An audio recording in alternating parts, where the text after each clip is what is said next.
श्री सुखदेव जी कहते हैं, परीक्षित, जो पुरुष भगवान के शरणागत भक्तों का, राजऋषियों का ये पावन चरित्र सुनेगा, वो अकाल मृत्यु को कभी प्राप्त नहीं होगा, दीर्घायु होगा और भगवान श्री हरि के चरणों में उसकी भक्ति होगी और वो भगवत प्राप्त हो जाएगा। परीक्षित जी ने पूछा, ऐसा क्या कि देवर्षि नारद परम शांत, उनको क्रोध आ गया। श्री सुखदेव जी ने कहा, परीक्षित, नलकूबर और मणिग्रीव ये दोनों भगवान धनाध्यक्ष कुबेर जी के लाडले हैं, लड़के हैं, और दूसरे भगवान शंकर के अनुचरों में इनकी गिनती है, इसलिए इनका घमंड बढ़ गया था। ये बड़ी बात है। भगवान शंकर के अनुचर, कुबेर के पुत्र, तो इनका घमंड बढ़ गया। एक दिन दोनों ये मंदाकिनी गंगा जो कैलाश के समीप, ये मदिरा पी करके एक इतने नशे में थे कि खूब आंखें घूम रही थी, सुंदरी अप्सराएं, और ये निर्वस्त्र जल में ऐसे संयोगवशात भगवान के परम प्रेमी सर्वसमर्थ देवर्षि नारद जी वहां से निकल पड़े। महादेव जी के दर्शन करके वापस जा देखा गंगा जी में और इतने सब निर्वस्त्र और ऐसे विलास, आग लग गई। परम पवित्र गंगा जी में इनको कैसे? अप्सराएं तो भयभीत होकर, लज्जा से युक्त होकर तत्काल वस्त्र धारण किया और जाकर देवर्षि नारद जी को प्रणाम किया, लेकिन ये दोनों ऐसे ही खड़े रहे, बहुत नशा किए हुए, उन्मत्त एकदम। नारद जी ने देखा कि देवताओं के पुत्र होकर, श्रीमत से अंधे होकर, मदिरा पान करके गंगा में, इनको दंड मिलना चाहिए। दंड क्या? अनुग्रह। अनुग्रह माने कृपा। मुनिन का क्रोधो मुक्ति दातार, कृपा यही क्रोध रूप की। नारद जी ने देखा है दंग धड़ंग मदिरा पान किए हुए ऐसे खड़े, इनको दंड मिलना चाहिए, इनका श्रीमद नशा उतरना चाहिए। अहंकार है, कुबेर के पुत्र है, कुबेर के पुत्र, धनाध्यक्ष त्रिभुवन के। नारद जी ने कहा, जो लोग अपने प्रिय विषयों का सेवन करते हैं, उनकी बुद्धि को सबसे बढ़कर नष्ट करने वाला ये धन संपत्ति का अहंकार है। इसमें हिंसा, रजोगुणी कर्म, कुलीनता आदि का अभिमान।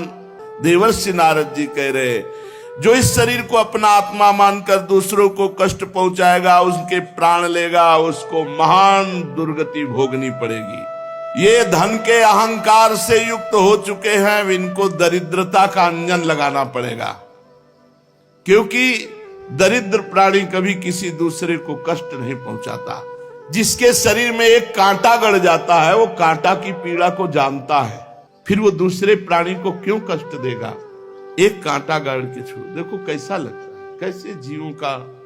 दरिद्र में अहंकार नहीं होता है, एकड़ी नहीं होती। दरिद्र आदमी सब अहंकारों से बच जाता है, और अगर कहीं उसे संत समागम मिल गया तो बहुत बढ़िया तपस्या आदि करके, भजन करके भगवत प्राप्ति हो जाती है। ये जो अहंकारी लोग हैं बहुत पाप करते हैं, बहुत पाप। ये दिन भर पाप ही सोचा करते, क्योंकि इनको मौज चाहिए ना, तो पाप ही सोचते रहते। देखो ना इनको, कुबेर के पुत्र है, मदिरा पीकर गंगा में खड़े, और कैसे खड़े? निर्वस्त्र खड़े। तमो मदम हरिष्यामि स्त्रेण योर अजितात्मनो। आज मैं इंद्रियों के अधीन रहने वाले स्त्री लंपट, आज इनका नशा उतार दूंगा, आज इनको मैं ठीक करूंगा, इनके अहंकार को चूर चूर करूंगा। देखो तो सही, यदिमौ लोकपालस्य पुत्रो भूत्वा तमाप्लुतौ। परम पवित्र भगवान कुबेर के पुत्रों का मदिरा पान करते हैं, अप्सराओं के साथ वस्त्रहीन होकर गंगा में खेल करते हैं, नंग धड़ंग ना विवास समात्मानम, एक भी वस्त्र शरीर में नहीं। विजानीता सुदुर्मदौ, ये बिल्कुल दुष्टता को प्राप्त हो गए। जाओ मैं साप देता हूं, वृक्ष योनि को प्राप्त हो जाओ। वृक्ष योनि हो जाने पर जब सर्दी, गर्मी, धूप, बरसात सब सहोगे ना, तब तुम्हें पता चलेगा। देवताओं के 100 वर्ष, देवताओं के 100 वर्ष, अब तो उनका नशा उतर गया। भागे देवर्षि नारद जी के चरणों में गिरे, कहा, प्रभु मेरा उद्धार भी तो बता दो कैसे होगा, हे नाथ दया करो। बहुत चरणों में गिड़गिड़ाए। संतों का हृदय बहुत करुणामय होता है। ठीक है, देवताओं के 100 वर्ष व्यतीत हो जाने पर भगवान श्री कृष्ण चंद्रजू का प्रादुर्भाव होगा, और जब भगवान श्री कृष्ण चंद्रजू तुम्हारा स्पर्श करेंगे, तब तुम पुनः अपने स्वरूप में आओगे। देवर्षि नारद इस प्रकार कह करके वहां से नारायण नारायण नारायण वीणा में भगवान नाम ध्वनि करते हुए भगवान नर नारायण के आश्रम चले गए। नलकूबर मणिगिर तुरंत वृक्ष हो गए, पर कहां हुए? ब्रज में आकर। ये नारद जी की विशेष कृपा, इनका नाम हुआ यमलार्जुन। अब भगवान इनका उद्धार करने का समय आ गया है, तो धीरे धीरे उखल घसीटते हुए यमलार्जुन की तरफ चले। भगवान ने सोचा देवर्षि नारद मेरे अत्यंत प्यारे हैं और ये दोनों मेरे महान भक्त कुबेर के लड़के हैं, इसलिए देवर्षि नारद जी के वचन पूरा करने और उनका उद्धार करने का समय आ गया है। ये विचार करके भगवान उखल को घसीटते हुए यमलार्जुन वृक्ष के समीप गए। यमल और अर्जुन बीच में उखल और भगवान उस पार। भगवान दूसरी ओर निकल गए। उखल टेढ़ा होकर दोनों वृक्षों में अटक गया। दामोदर भगवान के कमर में रस्सी कसी हुई थी, मारा एक झटका। अनंत बलशाली भगवान की एक झटका लगते ही जड़ से उखड़ गए यमलार्जुन वृक्ष। शाखाएं, छोटी छोटी डालियां, पत्ते सब कांप गए और बड़ी जोर से तड़ातड़ शब्द करते हुए दोनों नीचे गिर पड़े। भगवान अपनी कृपा दृष्टि से भी तो मुक्त कर सकते थे, पर वृक्षों के पास जाकर जो भगवान ने उखल अड़ा करके ये कृपा विशेष की, क्या उनका स्पर्श पड़ा। भगवान कृपा दृष्टि से भी मुक्त कर सकते थे, संकल्प से भी मुक्त कर सकते। भगवान उनको स्पर्श प्रदान किया। भगवान श्री कृष्ण का स्पर्श प्राप्त हुआ। वृक्षों के तड़ातड़ शब्द से पूरा ब्रजमंडल कांप गया और दो तेजस्वी पुरुष प्रकट हुए। सारा पाप नष्ट हो चुका था। उनके तेज से दिशाएं दमक उठी। संपूर्ण लोकों के स्वामी भगवान श्री कृष्ण के चरणों में साष्टांग लौट गए और हाथ जोड़ करके दोनों स्तुति करने लगे। कृष्ण कृष्ण महायोगी त्वमाद्यः पुरुषः परः व्यक्त्या व्यक्तमिदं विश्वं रूपं ते ब्राह्मणा विदुः त्वमेकः सर्वभूतानां देहा स्वात्मेन्द्रियेश्वरः त्वमेव कालो भगवान विष्णुरव्यय ईश्वरः त्वं महान प्रकृतिः सूक्ष्मा रजा सत्व तमो मयि त्वमेव पुरुषोध्यक्षः सर्वक्षेत्र विकारविद। हे कृष्ण सच्चिदानंदमय श्री कृष्ण, सबको अपनी ओर आकर्षित करने वाले योगेश्वर श्री कृष्ण, आपको नमस्कार है। आप प्रकृति से अतीत स्वयं पुरुषोत्तम हैं। वेदज्ञ ब्राह्मण ये बात जानते हैं कि ये व्यक्त और अव्यक्त संपूर्ण जगत हे श्री कृष्ण आपका ही रूप है। आप ही समस्त प्राणियों के शरीर बने हैं, प्राण बने हैं, अंतःकरण बने हैं, इंद्रिया बने हैं और इनके स्वामी भी आप ही हैं। आप ही सर्वशक्तिमान काल, सर्वव्यापक एवं अविनाशी ईश्वर, आप ही महातत्व वह प्रकृति हैं जो अत्यंत सूक्ष्म एवं सतोगुण रजोगुण तमोगुण रूपा है। आप ही समस्त प्रकृति के गुणों और विकारों के द्वारा आप पकड़ में नहीं आ सकते। स्थूल और सूक्ष्म शरीर के आवरण से ढका हुआ ऐसा कौन सा पुरुष है जो आपको जान सके, क्योंकि आप तो उन शरीरों के पहले भी एक रस विद्यमान थे। तस्मै तुभ्यं भगवते वासुदेवाय वेधसे आत्मद्युत गुणैश्छन्नो महिम्ने ब्रह्मणे नमः। समस्त प्रपंच के विधाता भगवान वासुदेव को हम नमस्कार करते हैं। प्रभु, आपके द्वारा प्रकाशित होने वाले गुणों से ही आपने अपनी महिमा छिपा रखी है। हे पर ब्रह्म स्वरूप श्री कृष्ण, हम आपको नमस्कार करते हैं। आप प्रकट शरीर से रहित, फिर भी जब आप ऐसे पराक्रम प्रकट करते हैं जो साधारण शरीरधारियों के लिए शक्य नहीं है और जिनसे बढ़कर क्या उनके समान भी कोई नहीं कर सकता, तो पता चल जाता है कि आपका अवतार हो गया है। प्रभु, आप ही समस्त लोगों के अभ्युदय और परम कल्याण के लिए इस समय अपनी संपूर्ण शक्तियों से अवतार धारण किए हुए हैं। आप समस्त अभिलाषाओं को पूर्ण करने वाले परम कल्याण साध्य स्वरूप आपको नमस्कार। परम मंगल साधन स्वरूप आपको नमस्कार। परम शांत सबके हृदय में विहार करने वाले यदुवंश शिरोमणे आपको नमस्कार है। श्री कृष्ण। नमः परम कल्याण, नमः परम मंगल, वासुदेवाय शांताय यदूनाम पतये नमः। प्रभु, हम आपके दासानुदास हैं, आज ये स्वीकार कीजिए। अगर देवर्षि नारद जी ने हम पर कृपा न की होती तो हम जैसे अपराधियों को आपका कभी स्पर्श और दर्शन प्राप्त ही नहीं होता। प्रभु, हमारी वाणी ये बहुत जोर की बात। क्या मांगा? स्तुति करते करते अमलार्जुन ने क्या मांगा? पहली बात, भूमस्तवानुचर किंकरौ, आपके दासों का मैं दास बनूं। और दूसरी बात, वाणी गुणानुकथने श्रवणौ कथायाम, हस्तौ च कर्मसु मनस तव पादयोर्नः, स्मृत्यां शिरस्तव निवास जगत प्रणामे, दृष्टि सताम दर्शनेस्तु भवत्तनूनाम। ये सबके जीवन में आ जाए तो महामंगल हो जाए।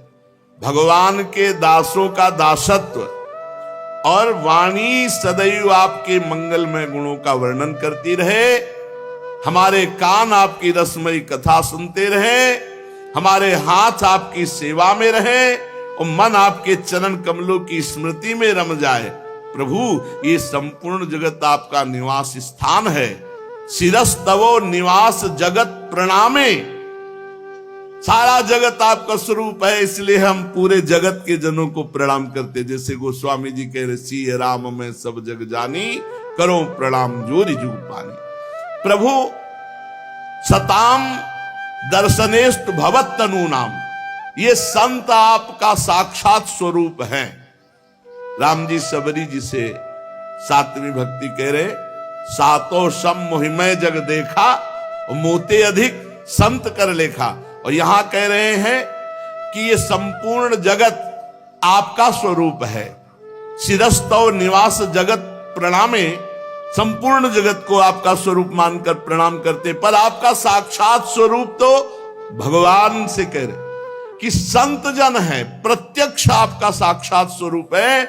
इसलिए ऐसी कृपा करो कि हम अपने नेत्रों से संतों के दर्शन करते रहें। वाणी गुणानुकथने श्रवणौ कथायाम, हस्तौ च कर्मसु मनस्तो पादयोर्नः, स्मृत्याम, और शिरस्तव निवास जगत प्रणामे, दृष्टि सताम दर्शनेस्तु भवत्तनूनाम। आपके जो साक्षात शरीर हैं संत जन, दृष्टि से उनका दर्शन करो। सौंदर्य माधुर्य निधि गोकुलेश्वर भगवान श्री कृष्ण की जब इस प्रकार नलकूबर मणिग्रीव ने स्तुति की तो रस्सी में बंधे बंधे उखल में हंसते हुए भगवान बोले, तुम लोग धन के अहंकार से अंधे हो गए थे, मैं पहले जानता था। सही पूछो तो ये कृपा भगवान ने ही की, देवर्षि नारद जी को भेजकर। कह रहे, मैं जानता था कि तुम अहंकार से युक्त हो गए हो। और सुनो, राम कर सहज स्वभाव जन अभिमान न हो। भगवान को अभिमान अच्छा नहीं लगता, और कहीं उनके जनों में हो तब तो फौरन ऑपरेशन शुरू हो जाएगा। तो डॉक्टर भेजा, देवर्षि नारद जी को ऑपरेशन कर दिया। परम कारुणिक देवर्षि नारद ने साप दे करके तुम पर बड़ी कृपा की। तुम लोग मेरे परायण होकर अपने अपने स्थान को जाओ। अब तुम लोगों को हमारा दर्शन हो गया है, अब तुम संसार चक्र में नहीं पड़ोगे।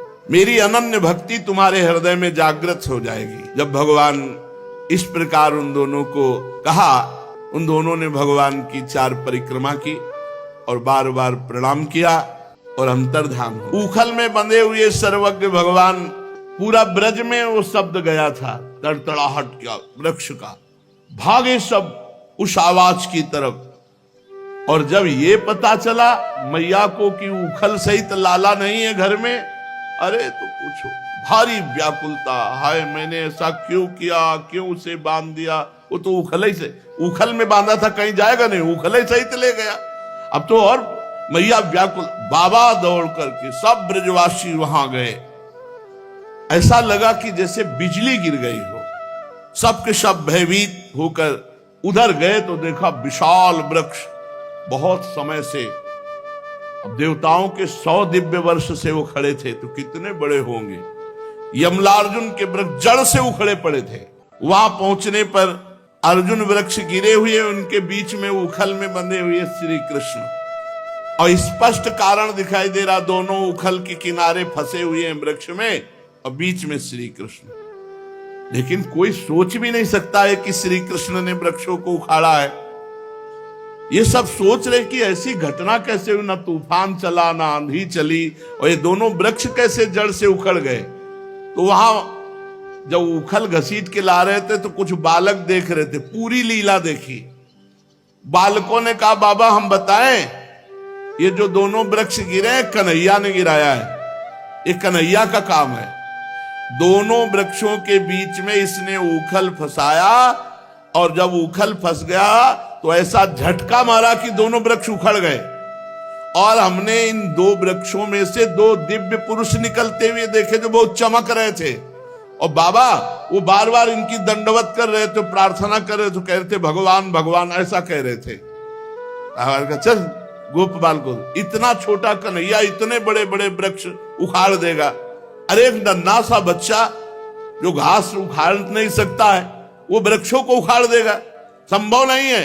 पर कुछ वयोवृद्धों ने कहा, बाबा पूतना की छाती में यही था, छकड़ा में लात इसी ने मारा था, बालकों ने भी बताया था, आप माने नहीं।